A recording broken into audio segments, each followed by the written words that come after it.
microphone? Good? All right, cool.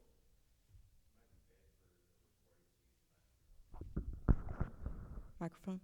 Okay. All right. So we didn't get a projector, and I worked so hard on all these nice pictures. Y'all might not even see them, but hopefully they'll come. Everybody cross your fingers.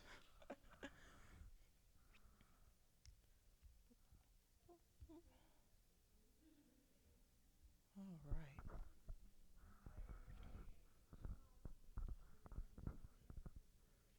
I don't know why, but that I matey scares me every time it goes off. I'm like, hello?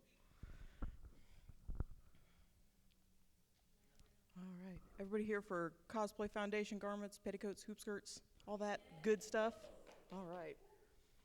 How many of you in here would identify yourself as a new cosplayer, like a beginner, a cute little cosplay baby? Yeah? How many of you would call yourselves a veteran at this point? Yeah. Intermediate? Sure. Been around the block one or two times, right? Well, good. I hope I can teach you all something. Um, so I'm Kay. I also go by Pastel Leviathan on pretty much every social media.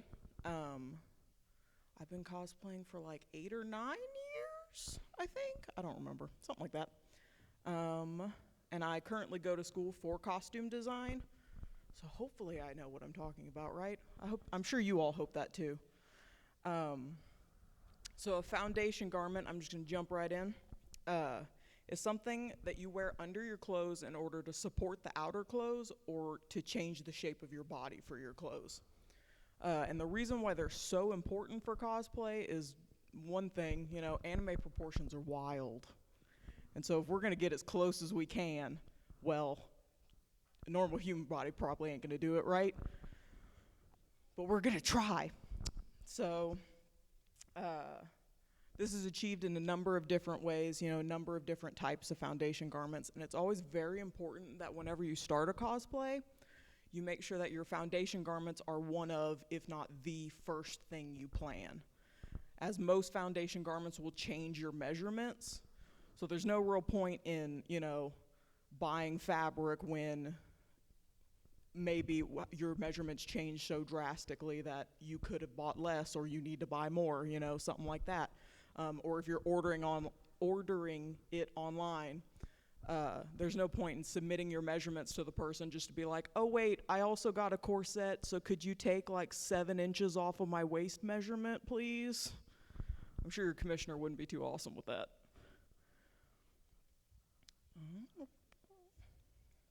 So we're gonna start with corsets because they're my favorite. I love them so much. I'm wearing one right now. A couple important parts about the corset anatomy. There's 2 really important parts that I'm gonna mention.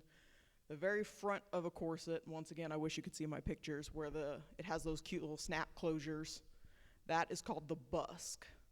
And then all the little ribbing things that you see in a corset, those are the boning.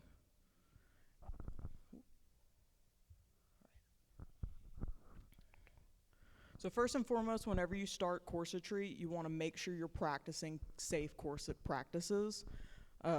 This is going to come up a lot in all of these foundation garments. Anything that, changes your body in any way is going to have an effect on your body.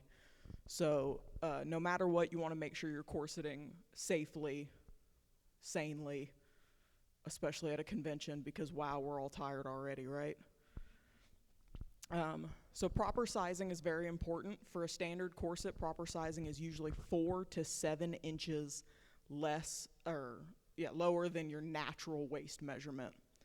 That range comes from your squish factor.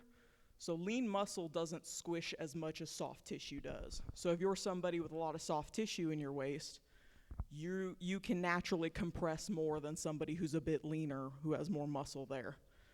So an easy way to tell is if you wrap a measuring tape around your waist. Do it, loosely, normally, like you would taking your measurement, and then just constrict it. Not so much that you hurt yourself, but so much that you can see how much squish you have. If you have more squish, you can go closer to 7 and even 10 inches. If you have less squish, then you're going to want to stay closer to the 4 end of the range. You're also going to want to make sure to pick a corset style that's appropriate for you. Corsets come in a lot of different styles. Some of them have a little bit more of an extreme hourglass, while some of them are a little more subtle. Corsets also come in different lengths. If you're somebody with a large or a taller, longer torso, you're going to want a long line corset. If you're somebody who's, yeah.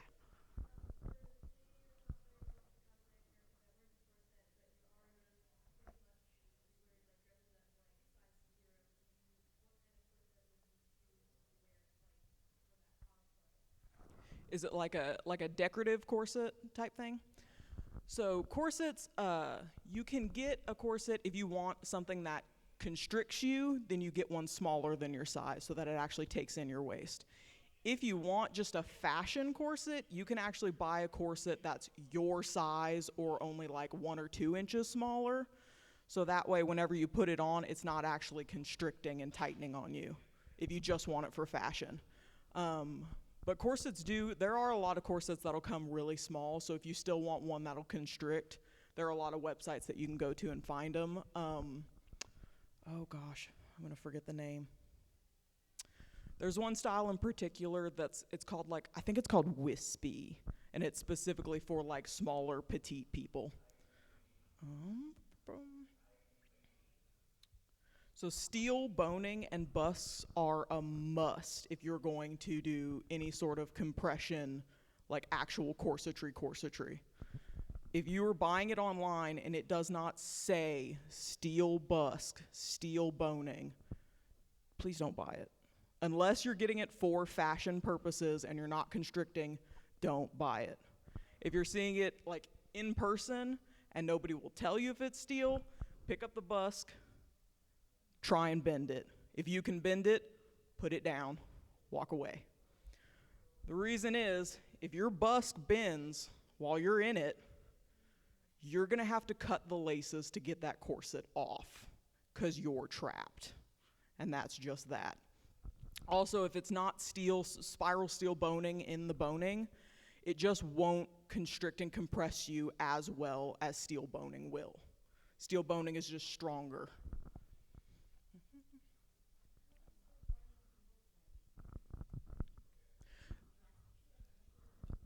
The boning, whenever you actually buy a corset, the only part of the boning you'll see are the little teeth of the busk that stick out. But boning looks different depending on what the boning is. They do make plastic boning, like if you're sewing a dress, a lot of people will just use a plastic boning. I had a piece of spiral steel, and I don't think I remember to bring it, but it's literally, it looks like a coil of steel that's been coiled very tightly until it makes like a line, a solid, strong line. All right. So just like you would season and break in your shoes, you need to season and break in your corset. If you're not wearing a corset for non-constriction, just fashion purposes, you need to make sure you wear your corset a good couple times just sitting around at home to break in the corset and fit it to you. It's also really great whenever you start breaking in your corset, because your corset will actually adjust to your body over time. The steel boning will bend to mesh with you. So the first couple times you put your corset on, it's going to be super annoying. Once you get to like the 8th or 7th time, you just tighten the laces and you're like, I'm good to go. My corset knows me. We're friends. We weren't at the beginning, but we're friends now.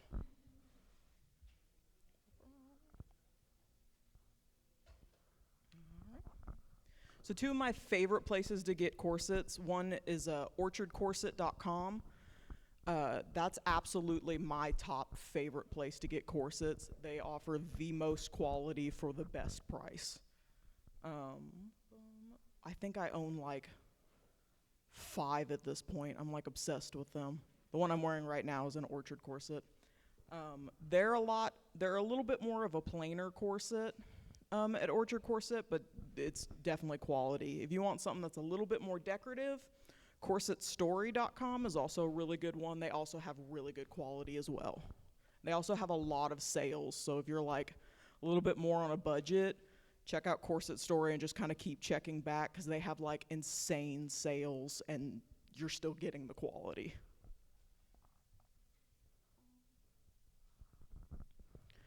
Okay, so shapewear versus corsets. Once again, I sure wish y'all could see these pictures.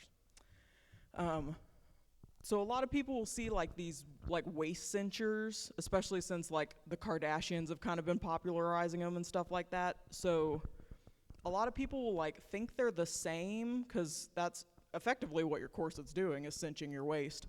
A waist a waist cincher though is it's pretty much just like spandex, so it's basically just Spanx, like a shapewear. And the way shapewear and corsets are different is shapewear pretty much just smooths the shape you already have, whereas corsets change your shape. So you didn't have an hourglass, you have an hourglass now in a corset. Whatever body you had in shapewear, it's just smoother that. Not that that's bad, I love shapewear.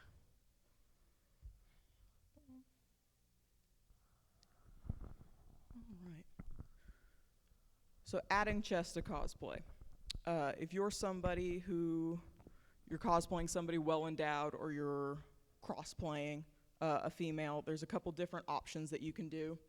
One of the cheaper ones is just to literally buy a bra in whatever size you would like and just fill up extra space with balloons filled with rice. That is a technique all the drag queens I sew for use, and they swear by it. And I go, okay, whatever you say. As long as you have your chest measurement, I don't care.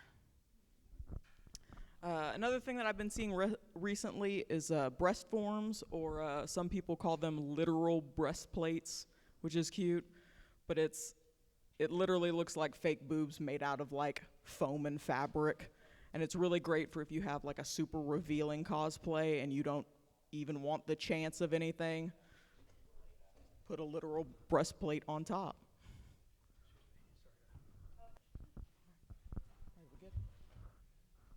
Now you can see my pretty pictures, yay! So this is back in shapewear and corsets, so like you can see up here, this is without shapewear and this is with shapewear, so it doesn't really change the figure, but it does smooth everything down.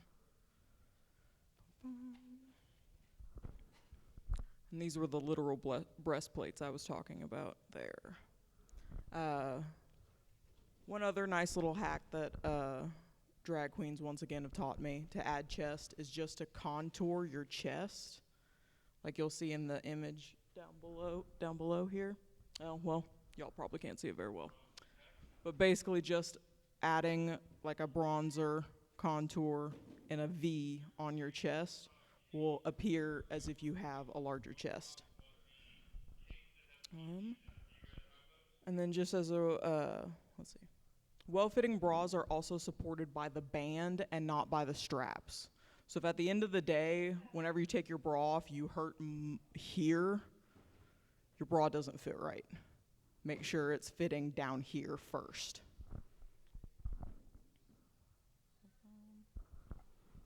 All right, so binding. Once again, listen to your body first, and the internet second. So don't use ace bandages or duct tape. They simply just don't move with your body the way that they need to. And there are certain types of ace bandages and medical bandages that will constrict with movement.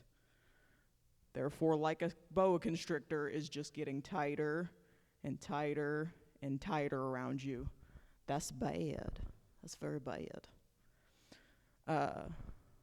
Also, don't buy a binder that's too small for you, as that will just give you a lot of the same problems as binding with ace bandages or duct tape will do. Very important, don't bind 24/7 and never sleep in a binder. So whenever you sleep, you breathe differently than you do whenever you're awake. And if you have a binder impeding that breathing, it's not going to be awesome. Also, don't bind for more than 8 hours at a time. If you can, take breaks, like if you're stopping for a meal, I highly suggest popping the binder off for a hot minute and then putting it back on. But try not to bind for more than 8 hours at a time. Normally your body won't let you. It'll be like, hi, I would like to breathe again. Stop that. This website here, gc2b.co, is one of my favorite places to get binders.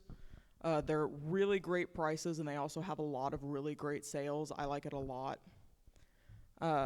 A cheaper option is also to wear a sports bra a size smaller than you normally would. So once again, your band measurement.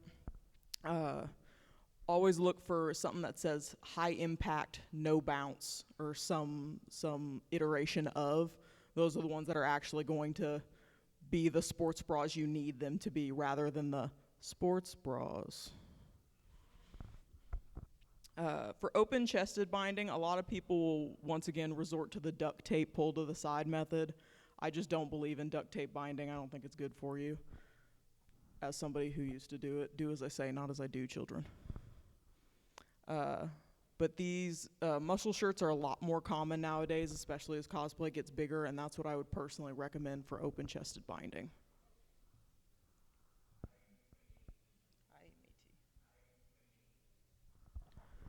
I love hoop skirts and petticoats. I love them so much. I love poof. I love Lolita. I live for it. So some pros and cons. Oh, yes.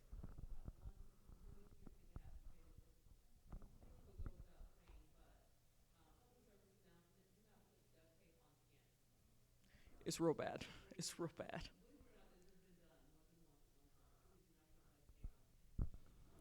It's strong. It will rip your skin off. I promise.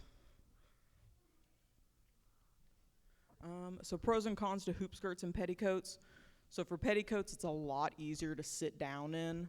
If you have a really big, like really strong hoop skirt, the only way you can really sit is to just go straight down, pretty much.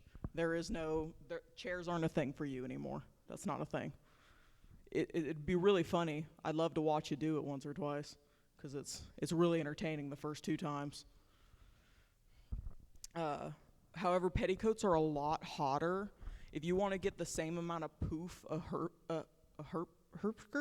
hoop skirt will give you, you're going to need more than one petticoat. Most of the time, to get like extreme poofiness, people are wearing like 2, 3, 4 petticoats at a time. Let's see. Hoop skirts, on the other hand, are cooler, as it's just the hoop skirt and it's actually keeping the fabric away from your body. They're also really great for heavier fabrics, because petticoats will just compress. So if you have a dress that's made of like a really heavy fabric, like a velvet or something like that, if you put a hoop skirt on, well, the velvet's going to be like, well, let's fight it out. One of us has to win, you know? And it'll just compress the petticoat, which means you then need more petticoats, and velvet's hot already. Hoop skirts are also a lot lighter. I know they sure don't look like it, but they're plastic, and they're actually pretty nice. And like I said, hoop skirts can be difficult to sit down depending on the hoop skirt. Some hoop skirts are made with a really light boning that actually make it not too bad to sit down. And some of them, if you have a shorter one, you can usually just kind of perch it up and perch on a chair. You can find ways.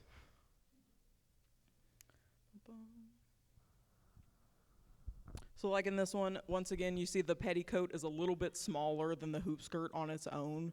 That's because with the ruffles add a lot of weight. So once again, the weight of the dress is pushing the petticoat down, whereas the hoop skirt, that would have to be a really strong dress to push those hoops in. My personal favorite, I like Extreme Cupcake. I like to wear both. So that one on the end is a petticoat over a hoop skirt. That's my favorite because I find it gives just the smoothest look, in my opinion. But I'm also a little extreme when it comes to poof. So some hoop skirts, you have to wear a petticoat with them. Not all, and a lot of the newer, better made hoop skirts, you really don't need to. Some of these are, like this one here is a little bit more of like a historical hoop skirt, and that's what they used to look like. But if you have a hoop skirt with a strong lower band like this, you get this lampshade effect, which just isn't super cute. But if you put a petticoat on top of that, that'll help push the fabric and give it a little bit more movement so it won't have that lampshade effect. Same thing in this one here. I bet y'all probably can't see that one. We can see a little bit. You can kind of see, especially in the bottom here, her bottom hoop, and then you can see up here a little bit her top hoops. That's because her fabric is super light. It looks like it's some kind of tulle or organza or something like that. For something that's really light, it'll just lay on the hoops and you'll see every little hoop. So if you throw, once again, just a light petticoat, doesn't have to be some like insane petticoat. It could even be like a tulle tutu, honestly, right over the top. It'll put a fluffy barrier in between the hoops and give it puff away from those hoops. So keep your privates private. We're at a family con. So whenever you're buying undergarments, if you're buying a corset like I have on, I have a mesh corset right now, so it's meant to be worn just under clothing.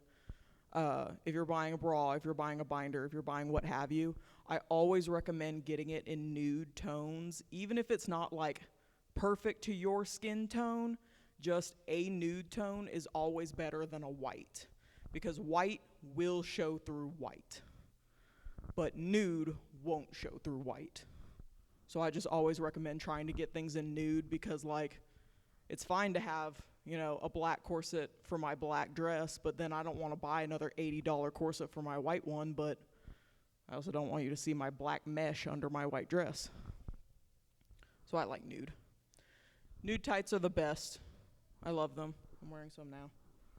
They actually help keep you cool. A lot of people, whenever I tell them that I like the tights, they're like, don't you get hot? And I'm like, no, they're made to breathe. This is 2019. You don't think we figured that out? Nude tights are great, especially if you're wearing short skirts. I refuse to wear short skirts without tights because I have anxiety. Always choose bras with the correct necklines and straps for your costumes.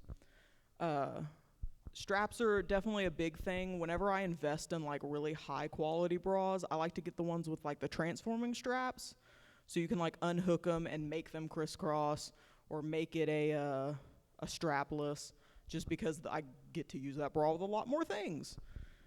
Because normally your bra straps aren't usually a part of costumes. Some animes they are. We've all seen those animes, but they aren't usually. Dance belts and camouflage, those are the quintessential keep your privates private. If you're wearing some kind of spandex bottoms, Google them, look them up, buy two, please, pretty please. All right, I kind of ran through that. We finally have images. If you want me to go back to anything, or if you have any questions, let me know. Mm-hmm.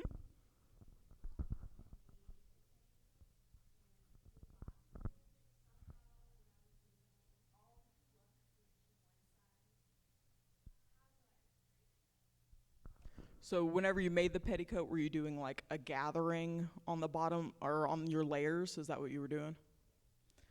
God, it's been a long time since I've made a petticoat. I hate them so much. Making them specifically. What I always do were you gathering it as you sewed it? And it still all ended up on one side?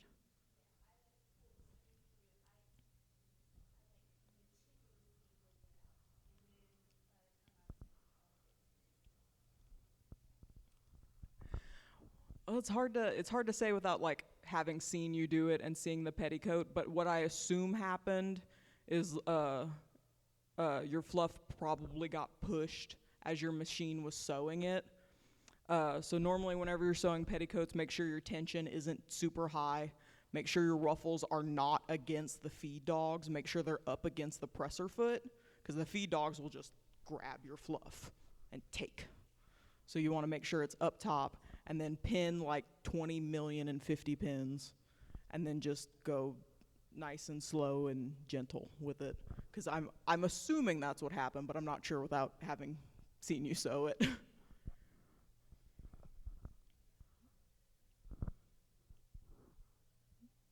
We good? All right, thank you so much for coming, everyone.